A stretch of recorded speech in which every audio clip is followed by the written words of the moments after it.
Welcome to Resilience Development in Action with Steve Bisson. This is the podcast dedicated to first responder mental health, helping police, fire, EMS, dispatchers, and paramedics create better growth environments for themselves and their teams. Let's get started.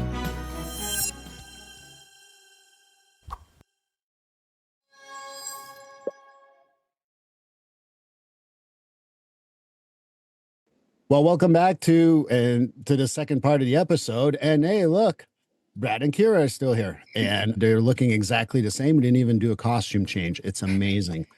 But I want to talk more about your book because, you know, we were talking about it in the first episode. You can go back and listen to what brought daughter-father relationship to where they're at and intubating at 8 years old. Go listen back to that episode to know that story and how me and Brad had to be the remote control for our parents. Again, go back to that episode for that story. But I would love to hear about, I don't know who wants to take this first, but the saved effect. It's an interesting title because I have my own interpretation in my head, but how did you guys get to that title? Because that's always an interesting, I know I wrote a book and people, how did you come up with that name? Just popped up. But for you guys, how did a save effect come up? Well, it was actually Kira. So I had a different name and I went to her with the name of it. And she sat with it. A couple of days later, she came back to me and I'll let her tell that story. So what was the first name though? What was the name? It was just Saved. Mm-hmm. Okay. Yeah. So I had been thinking about it and I knew that it didn't really encapsulate everything that we wanted it to. And I had seen on social media a bunch of things about the butterfly effect, and I had known about it prior to this, but I went to him and I said, do you know what the butterfly effect is? And he said no. And so, well, I explained it to him that, you know. I'm not a movie guy either, Steve, so I didn't see the butterfly effect the movie. I had explained to him. Ashton Kutcher is so hot in that, but anyway, go ahead. That it's this phenomenon that a butterfly flaps its wings in South America, and in Oklahoma it could start a tornado. And it's the fact that there are actions that occur somewhere in the world that have these amazing impacts tens of thousands of miles away. And I think that really, really took effect on how we perceived these stories, because that's one of the main reasons why we began writing this book, was because these stories and the action of saving a life has so many effects later on that one can't really even totally think about, because it goes on and on for generations, really. And we had connected it to the ripple effect too in the book, but I brought it to him and he was like, that is just brilliant. And it was another one of those scenarios where I said, oh, you're just being my dad again. But the reality was that once I heard that and then really started to think about truly, you know, as I went, so of course she says, you know what the butterfly effect is? I was like, so I Google it and I start looking at it and I said, that is amazing. Absolutely. It's this ripple effect, right? These little micro movements that change everything. And I remember going back and thinking about even though I said I'm not a movie guy, I was in the 80s, but I'm not now because I'm so busy. But I was thinking about Michael J. Fox in Back to the Future. And remember where if he made one little touch, something that that created, he met his mother or whatever it was going to change everything in the future. Right. And I was like, that's exactly what this is about. This is exactly what we've seen, because we have no idea where the ripples are going to go. And we have this amazing story in the book about this young woman, Madeline, and she was saved she was choking in a restaurant in Lake Winnipesaukee.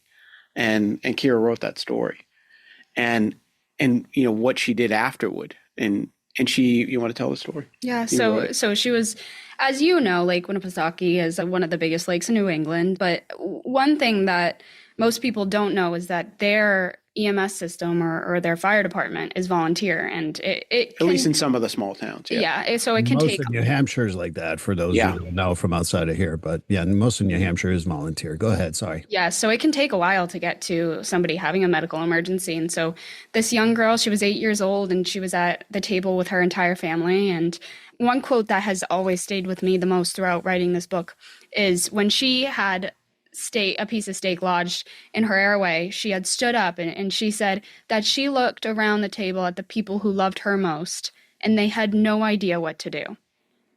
And so her entire family was just so scared, and her parents were trying everything that they could or that they could think of, and her grandmother was begging her to throw up, and she just couldn't dislodge it herself. And it was a young nurse who had come over and just kind of quietly got in the middle of the situation and said, "Let me try this." And kudos to her parents, who were big enough to step aside and give their whole world over to this stranger who, in 2 abdominal thrusts, got this piece of steak dislodged.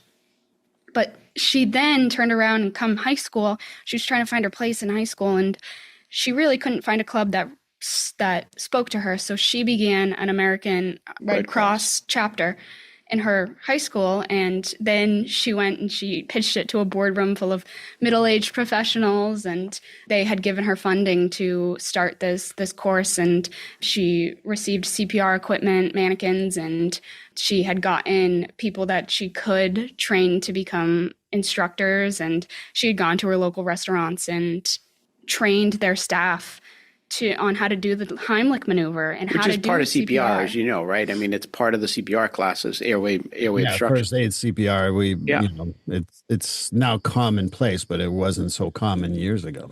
Exactly. And so she began going out into her community and teaching her entire community how to do these things that could save lives. And she actually got in touch with Senator Bruce Tarr, who is a Massachusetts senator, and together they've teamed up to now push a bill that makes it a mandatory requirement in order to graduate high school to become CPR certified. And Massachusetts is one in 7 states where we don't have that requirement, which is absolutely insane to think that we're the number 1 leaders in education and healthcare, and yet when it comes to joining them together, we lack in that. But she just let us know a few weeks ago that she just got into Harvard, and she is going to make impeccable ripples just in the work that she's already done, but I can only imagine what she's going to do in the future. And when you think about just the people that she's trained hundreds of people so far. And she was featured on Inside Edition and the Kelly Clarkson show, and Kelly Clarkson even gave her some money to fund a lot of these adventures that she has. And on the flip side of that, when you think about that, Madeline was saved, and now she has trained hundreds of people who are now able to go out into the world and save others. And nobody will really be able to know how many lives that Madeline has impacted just from her 18 years on this earth. And if that bill does get passed, I mean, think about that. You know, every single high school student, will have to have mandatory CPR training before they graduate. And I like to think about going back to, I've been in the fire service for a long time, and in my own department, I work for Stoughton Fire. I'm a captain there now and a shift commander. We don't have battalion chiefs, but that's really my role. So I work now in an SUV. But when I first became a lieutenant back in 2001, my first job as a lieutenant was fire prevention. Mm-hmm. And if I said to you, Steve, what would you do if your clothes were on fire? What would you do? What's the 3 things we tell people? I can't remember the exact. I know it in French though, so okay. I'll say throw yourself to the ground and then you roll. Yeah, stop, drop, and roll. Right, stop, drop, and roll. Sorry, the French brain kicks in once. That's okay. That's okay. At least you knew what to do. But the reality is we have been going into from preschool to kindergarten all through grade school. The fire department has gone in and taught fire prevention, fire safety, and every kid, if you ask a 30, 40-year-old, what are they supposed to do when their clothes are on fire? They remember back to that firefighter who came into their classroom who said, stop, drop, and roll, right? But what we haven't done is build the skill set around CPR. And I think that, when we think about the ripple effect, and it's so amazing, is that we have no idea what will, those lives that will be saved because of the work that Madeline, because she was saved and now went on to do all these incredible things. And we have another story of a firefighter Rich Smith, who went into cardiac arrest in the Bridgewater Fire Station. And his, is recognized by actually one of our former graduates. It was his second day on the job. And this is where one of the things that really hit me was So Rich was saved. They went out, and it's a great story. They went out, and the team came in, and they resuscitated Rich. And he, like I said, he was found by Neil Harrington, it was literally his second day on the job, and he wasn't even supposed to be where he was. But it's a great story. Anyway, as Rich healed, and later on, he couldn't be a firefighter because he had an implanted defibrillator. So he couldn't be a career firefighter. Mass doesn't allow that. But he was able to go on and continue to serve as a paramedic because he just loved being a paramedic, and he didn't want to leave the profession. So he went to work for Carver EMS, the town of Carver. And just happened that my wife's nephew, who's one of our graduates here, was getting an award for or they were bringing them together in the town they had a great save. So they helped resuscitate this woman, and she was going to meet everybody. And I had heard that Maddie was going to get this award from the town selectmen. So I was like, oh, I got to go. I love this kid. So I'm like, I got to go support him. So I went there, and I walk in, and there's Rich. And Rich was also an educator at our school. Right. And I looked at him, I go, what are you doing here? And he goes, they give me some award. I helped, we saved some lady. And I was like, I have a great picture of Maddie and Rich and this woman that they had worked as a team. And he was part of that team that resuscitated this woman, and she's standing there with her family. And I remember driving home and thinking about that. And you think from a mental health standpoint, right? Here is a firefighter paramedic who had gone in a cardiac arrest himself, was saved, and then went on and was involved in helping save another life. And he still continues to serve. Like, this is amazing. And it was those stories that, as we began to connect and think about, the effect or the saved effect of what, that one life bringing back. And if you look at we have a great story about John Lee, who drowned in Lake Winnipesaukee, another Lake Winnipesaukee story. But, you think about that individual who's underwater, and when he was brought back out of the water, and then it was resuscitated, and then what did his life look like now? So those deeply human stories that ripple out are just, it was exactly why we wrote this book. And I felt like these stories were inside of me that I knew about, and then, we just had to tell it. And it was very, like I said, it was very special, not only to work with Kira over this last year, but it was as this story started to develop. And of course, the same thing, I'm thinking, like, I've been telling some of these stories for years, but now all of a sudden we started telling some strangers and that were involved in the publishing process. And at one point, we're at a meeting with a couple of folks from the publishing company, and we're showing them a promo video of what we did, and they're crying.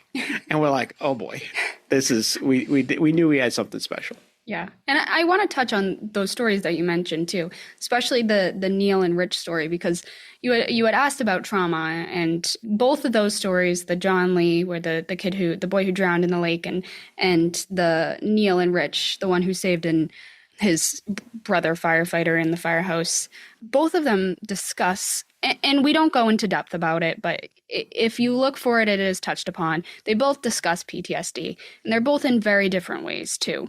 For Neil and Rich, Neil, again, it was his second day on the job, and he had found one of his brethren firefighters dead in the bedroom, and he had gone into the apparatus bay, and he spoke about it in a way that was just so emotionally compelling. And he said, I walked into a bunch of people who didn't know what I knew. And so then he, later on, after the call had gone through, and his captain had looked at him and said, you need to see this call through. You need to see this call through. You need to be in the back of the ambulance to deliver him to the hospital, and you need to see him get dropped off alive. And he had discussed how he was outside the hospital and he just wasn't dealing with it well, and his captain had gone to him and said, you need to speak to the chaplain. And this was 15 years ago, almost, about. So when he had said that to me, I had studied psychology in college, and it threw up red flags, right? When you say you're having a tough time dealing with a call to go speak with the chaplain. Okay, so not even knowing if he was religious or not. I mean, exactly. It made me chuckle a little bit, but it just showed so much of the culture shift that's happening currently in EMS. And I think it's definitely been within the past 5 to 10 years that your generation and my generation have, I know that there sometimes can be times where Gen Z and some of the older generations can clash with the fact that a lot of people who have been in this profession for years think that the new kids are trying to come in and kind of destroy everything they've worked so hard for. And I think that the shift in mindset is coming from the fact that Gen Z has never wanted to get rid of these things that have been in place. And Gen Z doesn't really say what you're doing is bad. I think what we try to do constantly is say we could be better. And so I think that's currently happening in a lot of these professions and workforces, and it's just so evident in the fact that when he said that he had gone to the chaplain to talk, it took me back because that doesn't happen now. We have critical incident management systems and mental health professionals who come into these, like yourself, who come into the departments and the hospitals to try and help these professionals who need help.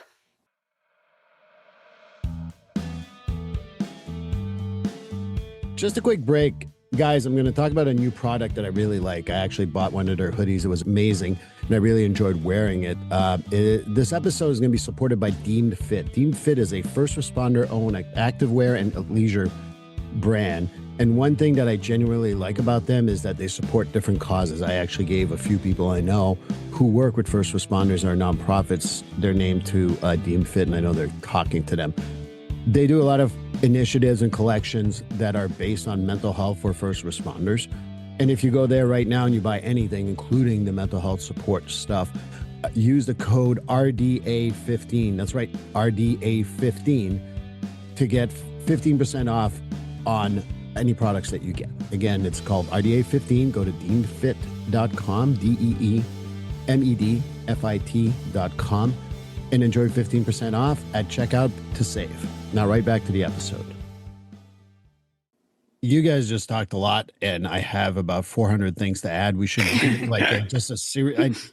You might be thinking I'm joking, but it may be important for us to think about doing a series of all this because we have two different generations that are able to understand what truly needs to be done and the importance of the save the fact and what it does. I did that in the ERs, just people like, oh, you helped my brother. Like, that's great. I don't remember your brother, but apparently people remember that stuff. Mm-hmm. Two things you mentioned. High school and CPR should be mandated in Massachusetts. We're just trying to get people to college instead of getting them real education for real life. That is my political statement. You can read me if you want to. My daughter is doing her at a tech school. She already has her first aid, CPR, and biotech, and they're going to renew it every year until she's done. And that's so important to me. I learned how to do that too when I was in school, again, in French, but it's still valid. You talked about what the change happened 10 to 15 years ago. I like to think that the Generation Xers kind of pushed in the baby boomers and said, hey, we want ride-alongs. We might be civilians, but we can help out as a mental health counselor, as other people. And that changed the value. I remember starting in Framingham in the jail diversion program where, I mentioned this you mentioned Joe earlier privately. I was the hug a tug program. Oh, you're going to ride along. You're going to give them a hug. I'm like, no, I want to get someone who's mentally ill the treatment they deserve rather than put them in jail. I don't know. That sounds crazy, but nowadays it's common. But at the time, it was a crazy thought process. I think that's where the Generation Xers have accepted some good ideas from the past and say, this sucks, and then went on and said, okay, this is better. And Generation Xers are a little more open, but they're still resistant to the millennials and Generation Z about their ideas, but we've become a lot more open to that, but I'm not saying it's perfect by any stretch of the imagination. And let me add another thing that maybe you guys can do this with your paramedics when you're doing in the schools and even in the ERs. Awards are so important. And what I mean by that is this. Awards educate people for what has to be done and what you can do in the community to support your community. We might be a country of all for be the best you can be, blah, blah, blah. but we're also a community, and we forget that. And those awards brings back the community. And too many first responders, in particular, nurses and other people, like they get those awards and get embarrassed, or they kind of like poo-poo it out of the way. No, this is an education piece that the media does in order to move our, like all these things so that the community gets it. My neighbor who's elderly needs CPR. I mean, okay, I haven't done my CPR in about 5 years, but I do remember a little bit of it. So no, there's a Good Samaritan law in Massachusetts that'll protect me. And until the firefighters or EMS or whoever gets there, I can do something. I think that one of the things I hope you can educate people is awards aren't the bad thing. It's a great PR move for the community to work with the community because, A, no one gets out of here alive, number one. And number two, might as well be there for each other because no one's getting out of here alive, right? One of the things we didn't mention, I want to mention, and I asked because you said, I was listening to you, Kira, and I laughed because, oh, Dad, you're being too nice, or you're just saying that because I'm your daughter. Actually, my experience with first responders and firefighters is they're harder on their daughters and sons than they are to the rest of the family. Oh, heck yes. Absolutely. But I think that it's in different aspects of life too. Obviously, every time I have a big accomplishment, he's one of my number one supporters. But it is funny because you told a story the other day about how growing up when we would get hurt, right? Both of my parents have these past experiences where they kind of determine the severity of a situation based on their past experiences. And right. So if we were to, break a bone or get hurt in another way, then that would be the suck it up attitude. Because if we could walk and we could talk and we were breathing, we were fine. That's right. It can't be that bad. I'm with you, Brad. Yeah. But that doesn't mean that, it is funny because Kira's sister, Bridget, they grew up watching American Idol. And let's not kid anybody, neither one of them can sing, right? They just can't. And they're like, Dad, we want to be on American Idol. I was like, I'm sorry, girls. It's just not possible. You just don't have that voice for that. And my wife's saying to me, oh, that's harsh. I'm like, no. Somebody's got to tell them. How many people we've seen on American Idol who get up there and you're like, oh, my goodness, like, where were their parents? How come they're not being truthful? Why are they allowing that person to get up there? Poor Simon's telling them the truth and everybody hates that guy. But I do think that you're onto something. And I will say, Kira is incredibly insightful, and there are times that I have 100% listened to her, right? Because she brings an argument, and oh boy, do I bring an argument! And I don't just mean like yelling and screaming. I'm talking about academic, right? I mean, you think about the difference between us and say Gen Zers. Kira wanted to take her best friend across the street, who she grew up with since she was literally an infant, to school every day. Right. And with their vehicle, we said, oh, no, you cannot have any kids in vehicles. Right. Like, this is just not going to happen. Kira goes out, searches the internet, finds a study that shows that teenagers who have other teenagers in the car are more safe, and literally presents this at the dinner table to my wife and I. We're like, okay, this is what it happens when you have smart kids, like that, but you have to listen I have a graduate degree, right? At one point doing research, you have to accept the null, right? So it might not be your opinion, but I will say, Kira's not only during this process, but even before, like, we changed the way we teach EMTs here based on the feedback that Kira gave us as a Gen Zer, and the way that we produce our videos and the way that we produce our content, because we also know that these are our students. And so she came to me and said, Dad, I can't sit through these long lectures. They were 3.5 hours long, and they all talked like this for the same amount of time, and there was no difference in it. It was so monotone, and no hate to the instructors because they did a wonderful job teaching. What's that? I'm sorry, I fell asleep while you were saying that. Exactly. Yeah. But our generation, my generation is on TikTok. We watch 30-second clips, and that can barely hold our attention before we're swiping to the next one. And we're just looking for that dopamine rush, really. So we went out and built this amazing EMT program around some of the feedback that we were getting from our students. We did a bunch of research, looked at the way we keep attention, looked at camera angles, the way we move camera angles, everything that would keep attention from the student, but then also through that storytelling too as well. And I'm not talking about war stories. I'm talking about, can you connect stories to learning, and that's important. And I think that's so important. I joke around about it. I'm the same way. I can't listen to people drone on for like It's an like Charlie hour. Brown's teacher. Yeah. Well, okay. Well, that really marks your age, because I'm sure half the people listening going, "Who the hell is that?" But I think it's also very important that you listen to each other. One of the misconceptions I find that happens in these debates of Generation X versus Generation Z versus baby boomers. I mean, we did the best we could with what we had. The real important part is that I think that you need to be able to say, as a Generation Xer, I'm going to learn from millennials. I'm going to learn from Gen Z. I'm going to learn from whatever Generation Alpha now is coming up, whatever the hell it is. But the point is I think the difference is some people are like, no, this is what I know. This is what I stick to. Well, maybe what you know didn't work 30 years ago. And it's not going to work today. And that's important to realize that, yeah, it did work, but it is no longer working with the generation we have. I think that for me, the reason why I want to highlight a little bit, not only of your book here, one of the things that my audience always talks about is what's the dynamics at home, families and all that. So that's why I really want to bring that up, because you brought something, Kira, that I think is so needed. I still think that the didactic treatment of paramedic schools is still a little outdated, not necessarily yours, but some others, where asking kids to stand in front of a video for 3 hours of like boring stuff. They're on their phone. They didn't pay attention. Lo and behold, they go to a paramedic test and they fail because why? They didn't listen to half the shit because they got bored. And they used Quizlet. Yeah. And I think that that's where, listening to everyone and what they bring as valuable is so important to hear. And like, I really appreciate that. That's why I was asking about that dynamic, because I think that this is something that every person needs to hear. On the flip side of that too, I think that, because you had mentioned that Gen X can't really just push these younger generations aside and cast them away.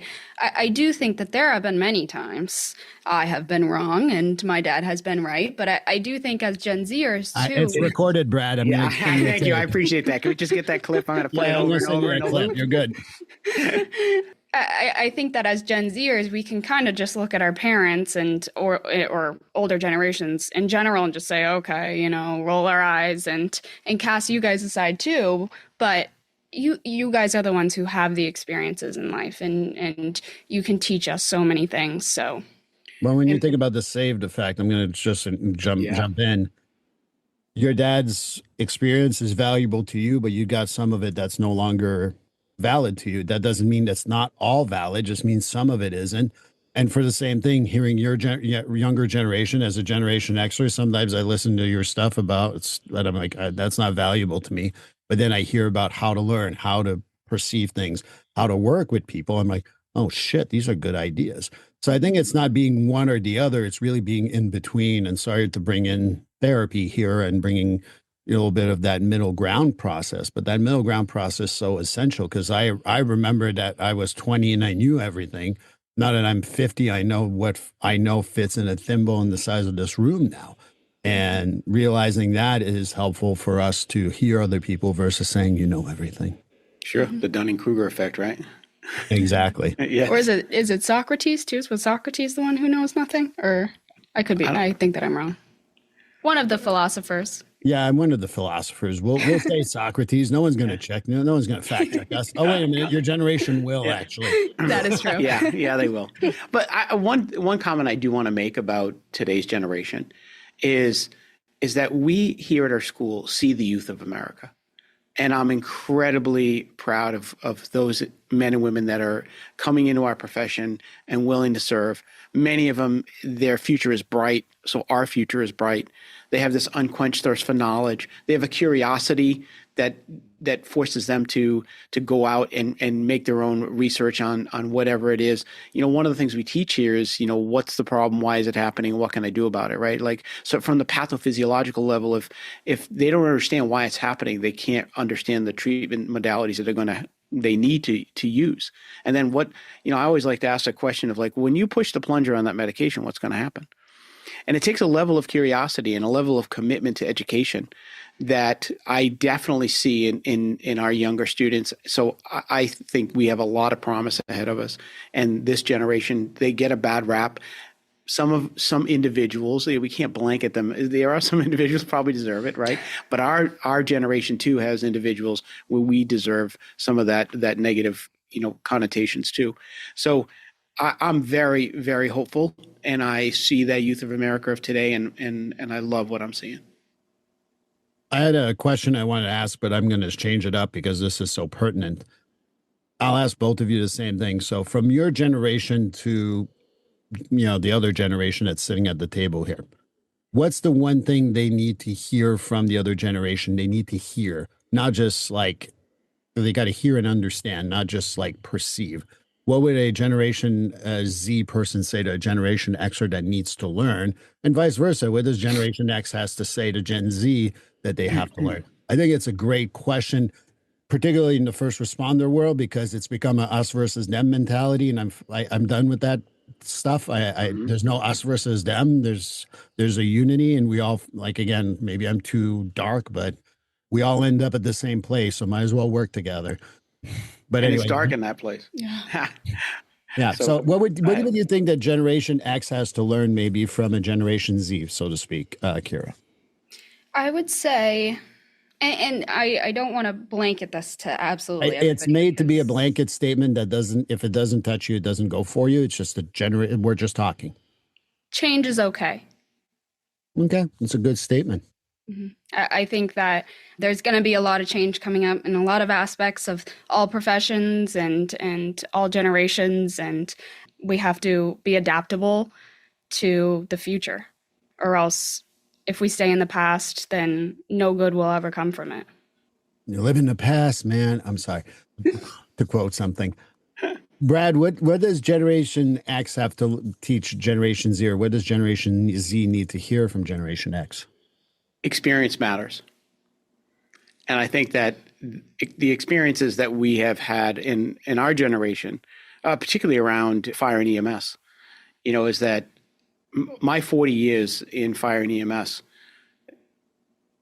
gives me a view of the world, and definitely through experiences. And when you're making decisions, you go back to a psychology of decision making, right? Gary Klein's theory of recognition prime decision making. Experience matters. I think sometimes the younger generation doesn't appreciate that those experiences that the older generation went through help shape the way that they see the world, the way that they see the next call, the way that they make a decision. And they might not appreciate that those experiences do matter in the way that I've said it so many times. I wish I had a USB port where I could unzip, all the experiences, zip them up, and then hand them over to that student, to our new cadet, our new trainee, and give them all of them. But I don't believe that.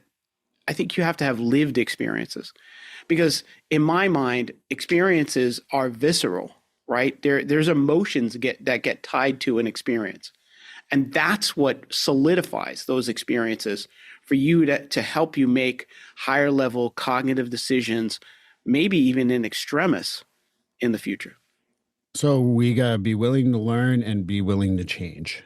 And yes. I think that's a great lesson for all of us in all the EMS world, particularly. I think therapists need to understand that too, because that's life. But I think that's great advice. I want to finish on this. I want you guys to be able to tell me where I can get the saved effect and how I'm going to get my personal signed copy personally, but where do I get that? Absolutely. Where can people find that? I'm going to definitely link it in the show notes too. So probably the best place to start is thesavedeffect.com. If you go to our website, we actually have it from there. It'll link out to wherever you buy books, whether it be Amazon, Barnes & Noble, it's everywhere. And so even if you just Google the Save Effect, you would find it. But I think if you start off on our website, thesavedeffect.com, you can come back to our website. And if you buy it now, then we have a package in pre-sale, because the book doesn't physically release until August 18th. However, in pre-sale right now, if you buy it, you're going to get not only the PDF of the transcript, the manuscript we're going to send you a PDF right away, and we're also going to send you the audiobook for the pre-sale that Kira and I just recorded.